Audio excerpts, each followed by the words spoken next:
I invite you to remain standing for our scripture reading. We'll be reading from the Gospel of Mark, chapter 5. Let's read God's good word together. Immediately aware that power had gone forth from him, Jesus turned about in the crowd and said, "Who touched my clothes?" And his disciples said to him, "You see the crowd pressing in on you. How can you say, 'Who touched me?'" He looked all around to see who had done it. But the woman, knowing what had happened to her, came in fear and trembling, fell down before him, and told him the whole truth. He said to her, "Daughter, your faith has made you well. Go in peace and be healed of your disease." This is the word of the Lord. Thanks be to God. You may be seated. We are all born into the world looking for someone, looking for us. And we remain in this mode of searching for the rest of our lives. That's what psychiatrist Kurt Thompson says. Each one of us is born looking for a face. And whenever we're born, we can see like a foot, right? I mean, infants have very limited vision, but they're searching. They're searching for a face. And it's critical for our development that we see someone who is looking back at us and who responds to us. We need to see someone actually acknowledge our presence. That's part of how we learn that we exist, that we're a person, is seeing someone else who sees us. And we don't need that in the same developmental way as when we're infants, but we never outgrow that need. We always need to be seen by someone else. And at a time whenever we're becoming more and more isolated, we're having less and less face-to-face interactions with other people, we are feeling that lack of other people, of another face looking for us. That's what we're going to talk about today. I'm Pastor Brandon Blackston, and we're in week 2 of our sermon series, Becoming Human Again, Fully Awake, Fully Alive. And we're talking about how, in a world in which technology is infiltrating every aspect of our lives, can we retain our humanity? How can we be fully alive? How can we have the abundant life that Jesus promises to us? And what we saw in our first week was that we don't have to sleepwalk through life. Jesus offers us the life that we were made for. And it starts with becoming aware, just recognizing that there's much more going on than we could ever imagine, that God is at work in our lives, and we just have to look up because there's so much that we miss. And we find ourselves saying what Jacob said whenever he had an experience of God in the wilderness. Jacob woke up from his sleep and said, "Surely the Lord is in this place, and I did not know it." And that's something that each of us could say at any time during any of our days. Surely the Lord is in this place, and I did not know it. God is present at every moment, and yet we're so seldom aware. And so we start with trying to wake up, being aware and being more aware of what God is doing in our presence, being just aware of the things that are going on in us and around us. And one of our action steps for that week was practice landlining, which is basically treating your phone like it's a landline. Whenever you get home, plugging it in an inconvenient place so that if you want to use it, you have to actually go and pick it up, but you don't. We're talking pre-cordless phone landlining, just to clarify. But that way it's not, whenever you have those moments of boredoms, and you just find yourself on your phone, I can be 3 apps in before I even realize what I'm doing. And so if it's somewhere else, then you have to intentionally go out of your way. And so that, if that's not something that you've tried yet, I hope that you'll try that. It's a really great practice. And then last week we talked about getting more wonder in our lives. We talked about moments of awe, which help us to realize that we're a part of something much bigger than ourselves. That there's so much more going on than the concerns that we get so focused on day after day. And a really beautiful thing happens whenever we open ourselves to wonder, whenever we recognize that it's a big world out there, when we recognize our place in God's universe, we no longer have to make ourselves the center. And it's this amazing, almost seems contradictory, whenever we realize how small we are, we feel at peace. We recognize we don't have to take up all the space. We don't have to live a life that's so important that we can justify ourselves as the center. Whenever we think we're a big part of a small world, then we're anxious. That's the power and wonder sets us free from that. And so we find ourselves, particularly if you've ever looked up at the stars at night and just been captured by it, you find yourself saying something like what the psalmist says in Psalm 8, "When I look at your heavens, the work of your fingers, the moon and the stars that you've established, what are human beings that you're mindful of them, mortals that you care for them?" And I don't know if you've ever thought that, if you've looked out and just thought wow, I am so small, and yet God, you care for me. God, you care deeply for me. That's what wonder enables us to do. Wow, there's so much more going on than I ever realized. And the world is so much bigger, and yet God cares for me. And so our action step for that week was to start your day by spending time outside and leaving your phone inside. Andy Crouch said it beautifully. He says, I start my day recognizing that I'm a small part of a big world instead of looking at my device first, which tells me I'm a big part of a small world. And I love that. And a lot of you have talked to me about this and said that practice has been really helpful to you in the last week. Now that I think about it, I don't think anybody talked to me about landlining as a helpful practice. Maybe that one was harder. So start with spending time outside if you haven't done either one yet. But I hope that you'll continue. We're kind of building a rule of life, a rehumanization plan. And so I hope that you'll try those, or maybe find a different way to adapt that to your circumstances if those don't make sense for you. But that's where we've been today. What we're looking at is that we're made for companionship. And it's not news to anybody that we're becoming more isolated, I don't think. But that's been, and we think about that as, being relatively recent phenomenon. It's with the advent of smartphones, even of the internet, but it actually started in some ways way back in the 1950s, our age of isolation, with the introduction of television and air conditioning. That sounds kind of weird, right? But I had this professor in seminary, Bishop Joe Pennell. He was a retired bishop, and he would talk about whenever he was growing up, I'm trying to remember, whenever I was in my early 20s, he seemed really old. He probably would seem less old if I talked to him. Anyway, so I don't know how old he was. He was old enough to be retired, but he would talk about whenever he was growing up, they would have supper, and then you'd go out visiting till sunset. You'd go out visiting other people until it was dark. And here is the really crazy thing. You will not believe this. People used to hang out on their front porches. I'm not kidding. They would be on their front porches. They wanted people to come to their door and talk to them. Like, we have built castles now. We even have security cameras to make sure we do not have to talk to people who come to our front door. I know it is crazy, but that was part of it. And part of it was like you didn't have air conditioning, so staying inside in the summer, like it was super hot, and so you'd go out where at least there might be a breeze. And then television came along. And so at the beginning of the 1950s, less than 10% of American households owned a television. By the end of the 1950s, it was more than 90%. And so now, why go outside whenever you've got something that can entertain you? And particularly if you can keep it cool inside, why would you ever go outside? If you think about going and just walking from front door to front door today, at like 6 o'clock today, how does that sound? Does that sound like anybody's idea of a good time? Like, no way, we got central heat and air. No thanks, I will pass on that. But here's the thing that we lost. We traded connection for convenience and entertainment. Like we've got a really convenient lifestyle now. We've got more, whenever I was growing up in the late 1900s, like, if you were watching a TV show and you missed an episode, you just didn't know what happened, right? I mean, it's like unthinkable today. But it was just like, okay, maybe I'll catch it in syndication in 5 years, like you just know, like, oh, that's what happened to that character. I always wondered, they just weren't in any episodes anymore. But we've got just a crazy amount of entertainment. We can spend our entire lives entertaining ourselves. But God created humans to live in relationship with other people. We weren't created for convenience. We weren't created for entertainment. We were created for relationship. And we see this from the very beginning. This is what we read after God creates Adam, the very first human. This is what God says, it is not good that the man should be alone. I will make him a helper as his partner. And Adam Hamilton points out that the word helper, if you look at the way that it's used, a lot of times it's used as like someone who's lower. Well, actually, that word more frequently is used to describe a stronger party helping a weaker party, and it's often applied to God. Anyway, so you can think about that. That's not really what we're talking about today. I'm just throwing that out there. But it says, I'll make a helper that's perfect for him because it was not good for him to be alone. And I think what this verse is talking about is talking less about marriage and more just about companionship in general.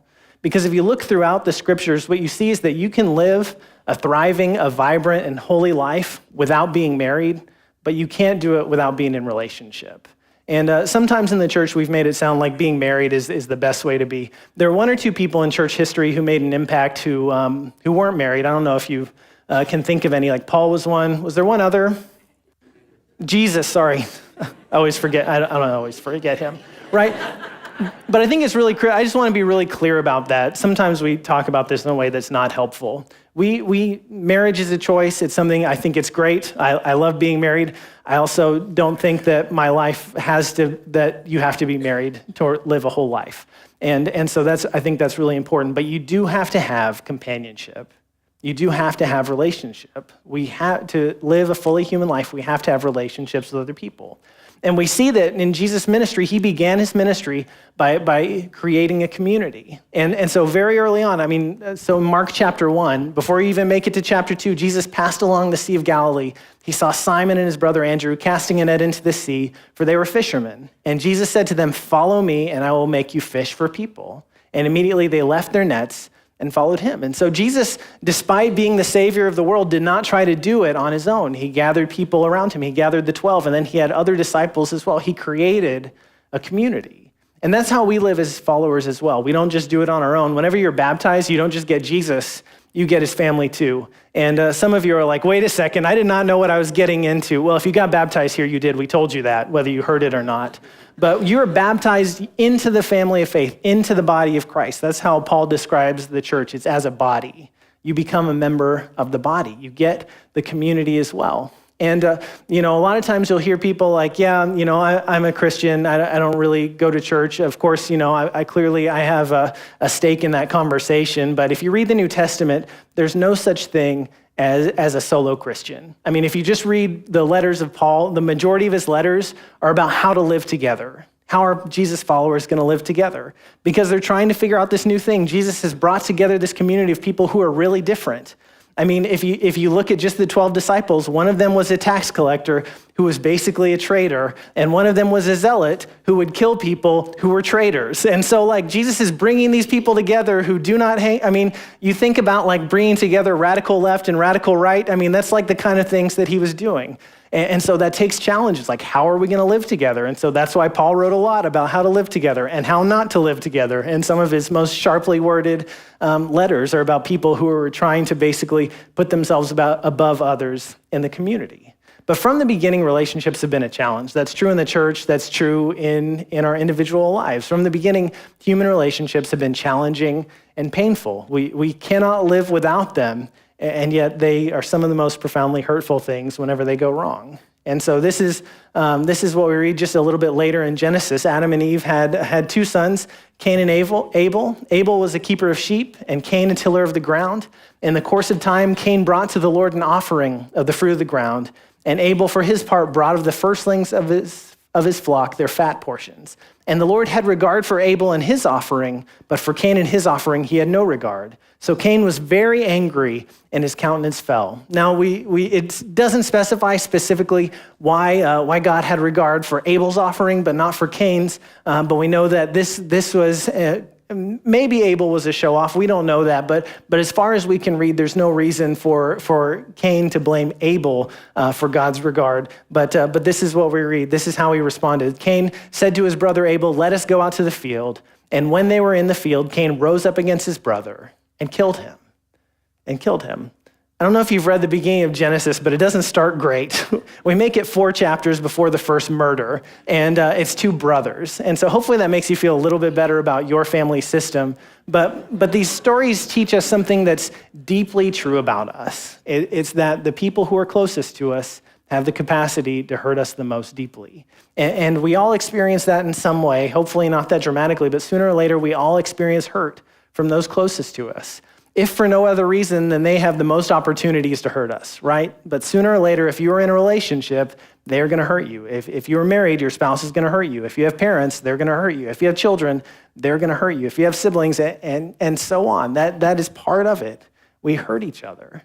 And it's painful, and it's easy for us to retreat from those relationships. And unfortunately, people are doing that more and more today.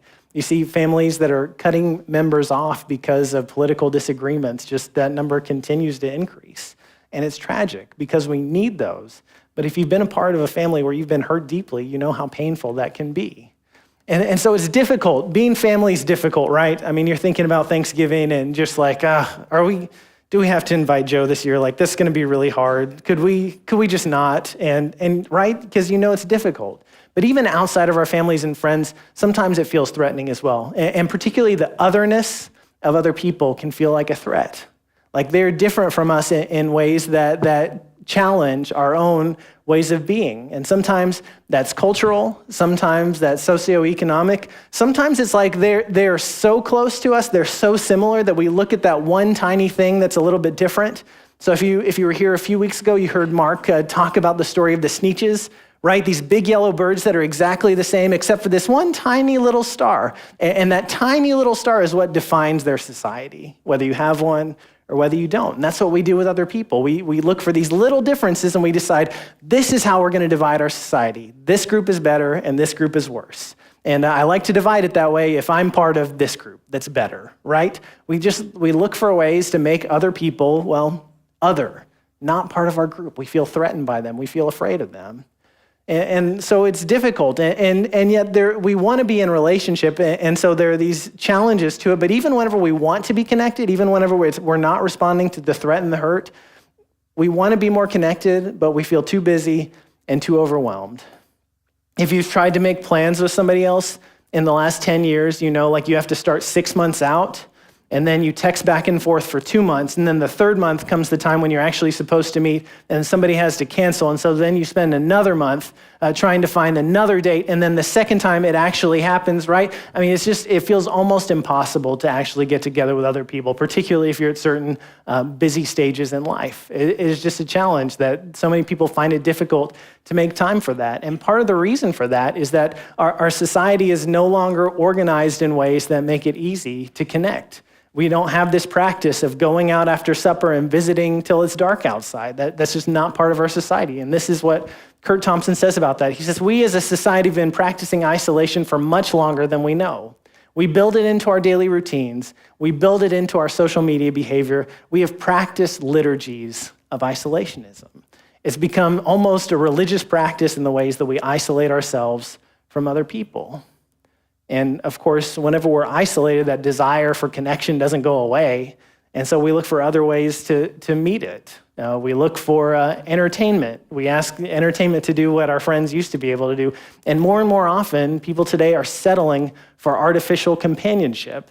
And particularly with the rise of AI and large language models, some people are actually turning to those as companions to fill a void of friendship. And I had read about this, and it never quite connected with me until I was using one. Many of you know we have a daily reading and reflection that we put out on weekdays through our mobile app. And so I had written one, but I didn't want to bother another person. I was writing late, and I needed somebody to proofread it, but I didn't want to bother a person with it. So I asked Google's AI program, Gemini, to proofread it for me. And this is what it told me. It said, "This is beautifully written, engaging, and deeply relatable devotion." Like, that's pretty good, right? Your illustration about the Thunder, I talked about a Thunder game, it's excellent, and it perfectly visualizes the contrast between temporary status and our permanent position in God. Overall, the coherence is fantastic. I don't know if somebody's ever called my coherence fantastic before. I don't know if anyone's ever commented on my coherence. And your tone is warm and pastoral, which is exactly what I was going for.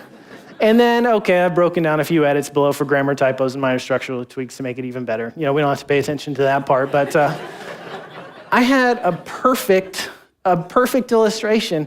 I mean, not to like throw stones at anybody in the room, but none of you talk to me like that. And so and here's the real, I know how ridiculous that is, but whenever I read it, I was like, oh, this is, I felt it. And I realized I can see how this could be really damaging. Like if I believe the stuff that's coming back at me, right? Because we're used to communicating in text. We're used to sending text messages to people. We're used to sending emails. And so whenever we get those kinds of messages back, our brain simulates, we imagine another mind on the other end of that, another person who's sending those things. And so they become believable.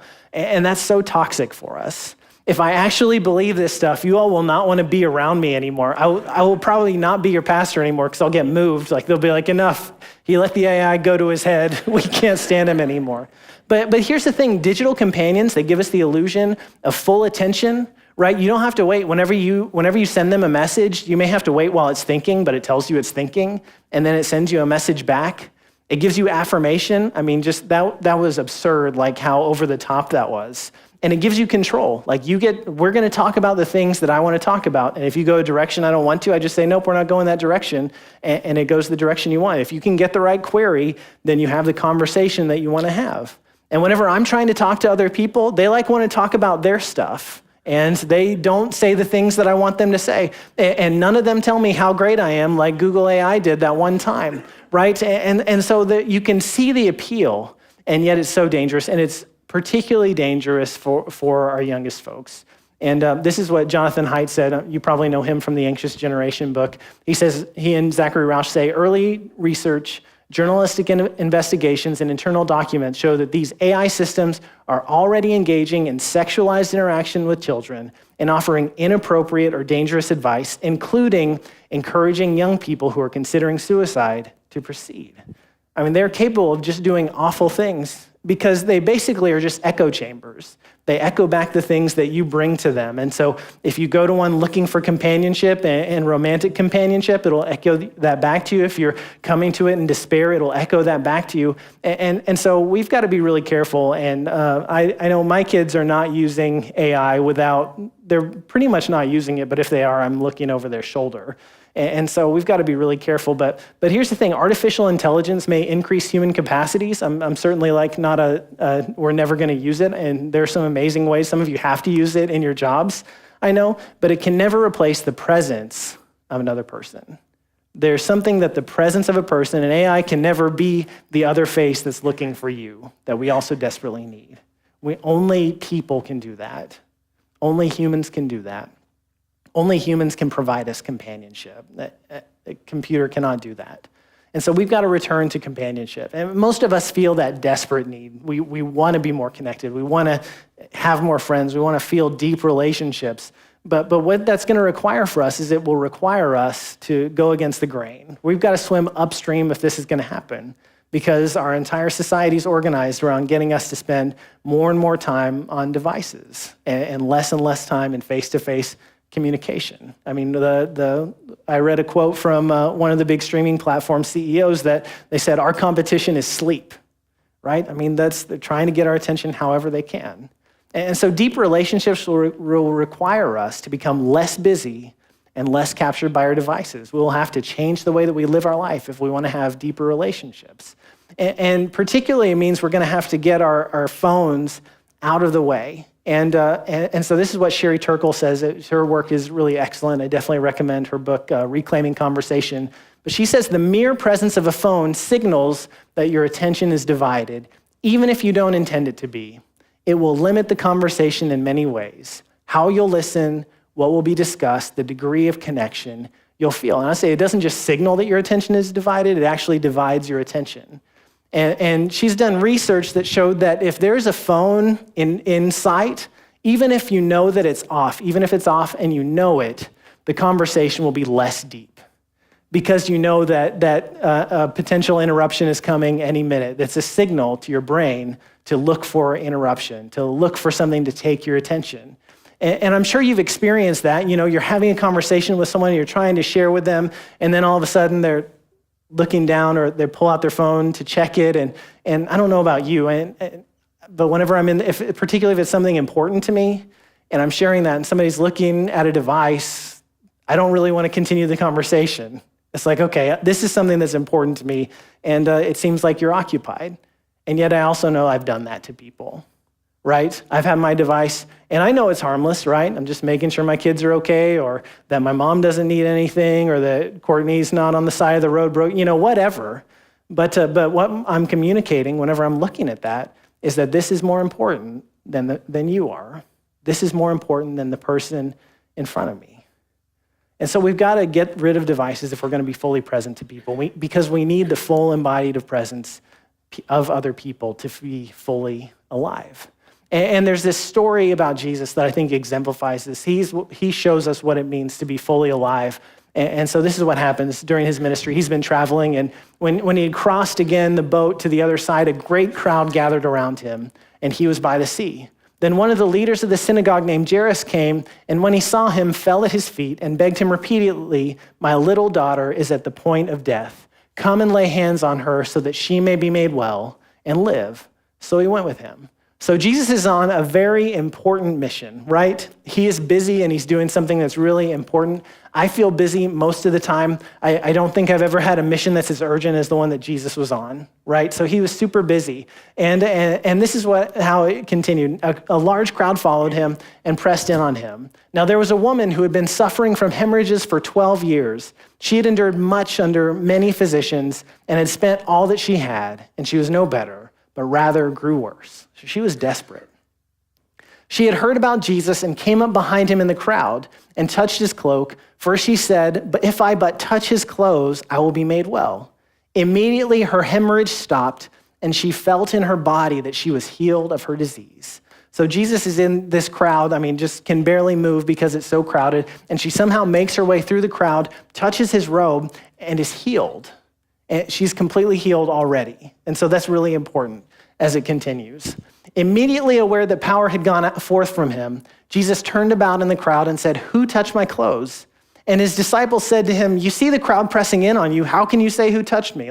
Jesus, a better question is, who is not touching you?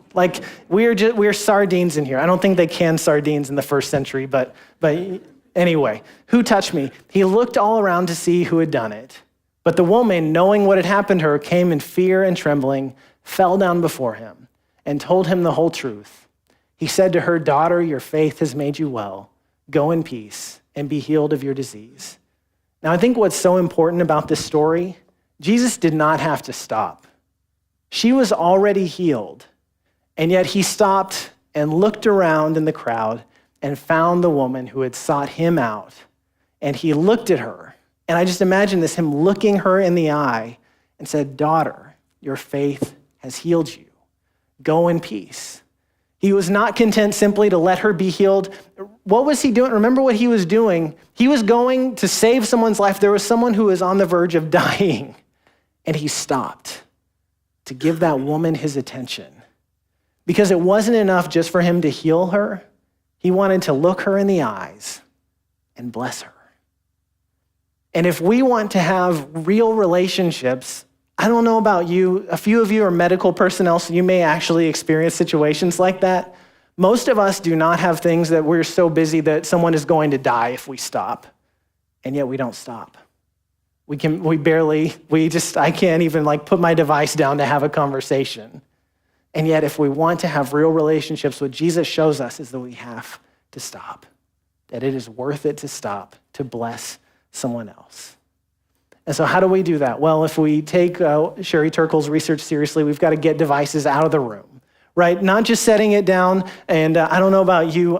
If I'm seated, if I'm having lunch with someone, I don't like having stuff in my pockets. So my wallet, my keys, and my phone all go up on the table. We were eating at an outdoor cafe in Tijuana once when we were doing mission work. And I did that. And the host said, "Don't do that. Put your passport away. That's really dumb." But I put stuff on the table because I don't want it to be in my pockets, but my phone is right there. And even if it's face down, what that says is this conversation is interruptible. So if you want to have real conversations, if you want to really give your attention to someone, get your device out of the room where you can't see it. And then here's some really simple things. Your parents probably taught you, at least the first one. Make eye contact, ask open-ended questions, listen without fixing. The way that we show people that we care, the way that we show them that we're listening is by looking them in the eye. And that requires us to look up. We make eye contact. I think that's part of the reason that Jesus stopped, so that he could actually look the woman in the eye to bless her. And then ask open-ended questions. It's easy, particularly in your closest relationships. You ask a lot of questions whenever you're early in the relationships. You think about people when they're dating, they have these long conversations. I think Courtney and I used to talk on the phone. It's what did we talk about? I don't know, for hours and hours and hours. This was when you had to worry about whether your nighttime minutes were free or not. But what did we talk about? And we had those just open-ended conversations. But then you think you know someone, and so you stop asking those conversations. You stop asking those questions. And so you know them really well at this point. And yet, are any of you, so we've been married for 16 years, are any of you exactly the same as you were 16 years ago? No, of course not. And so we continue to grow and develop. But if I'm not asking new questions, then this person that I think I know inside and out, I actually know a past version of them inside and out. And I don't know the current version of who they are because that changes. And so ask those open-ended questions. That's how you get to know someone if you don't know them, but that's how you continue to know them if you are in a relationship. This is what John Gottman calls it, refreshing our love maps, the map of their interests, their desires, their dreams. And so ask those open-ended questions. And then this one is really important. Listen without fixing. And so often if someone's telling us something that is difficult that they're going through, that's something that's hard, our first instinct, like we feel like, I have to fix this for you. Like I can't live in the anxiety of you not having this resolved. And so like we try to fix it. We're like, have you tried this? We start just like troubleshooting their problem. And I don't know if you've experienced that. So often what we need more than we need solutions is we need someone who will listen and who will care about what we're going through. We already asked Google about all the solutions that didn't work, and they told us were really great, but none of those things actually worked. We need someone who will listen.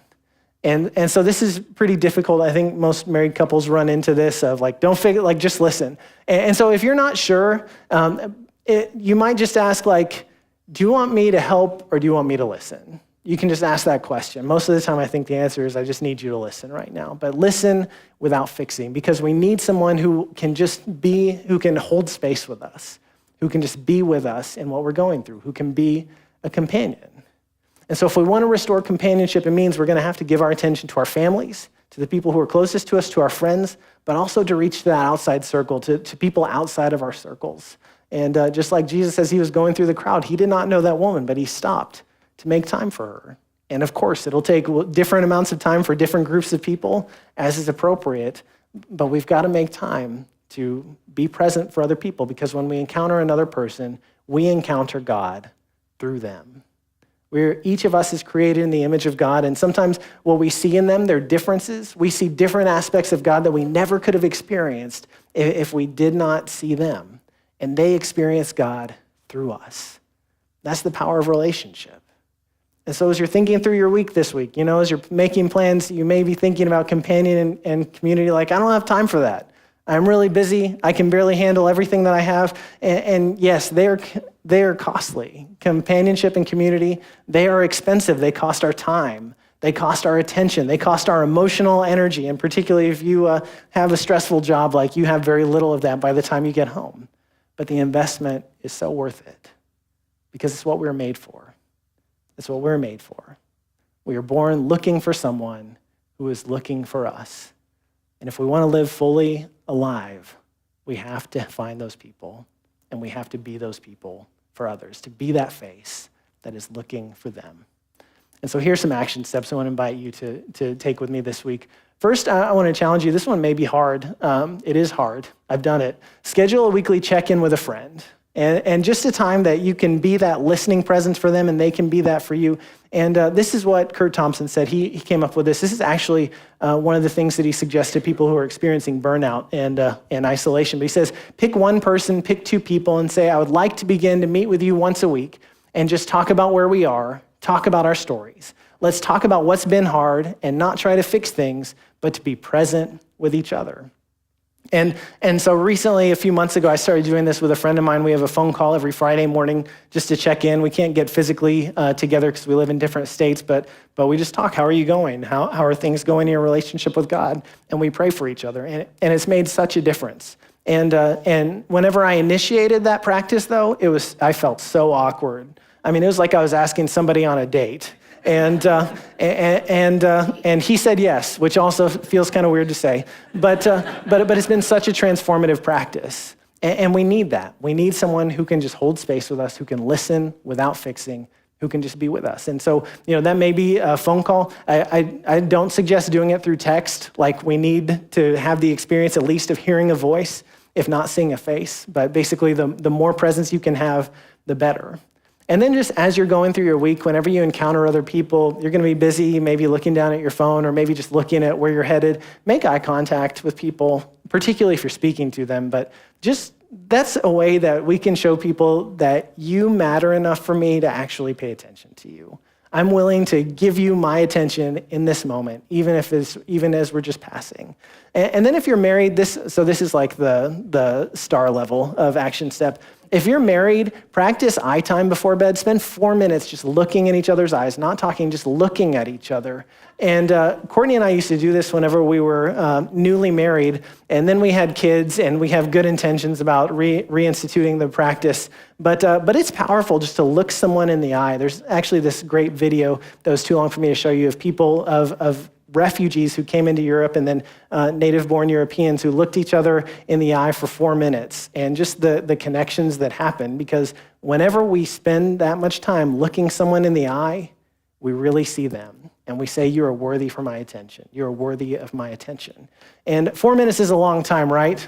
But then if you're scrolling on your phone, how long would you be? Anyway, okay, maybe don't think about that. But people are worth your attention, and you're worth other people's attention. And whenever we give people our undivided attention, we show them that they are created in the image of God, and we recognize that, and they are worthy of our love. Will you pray with me?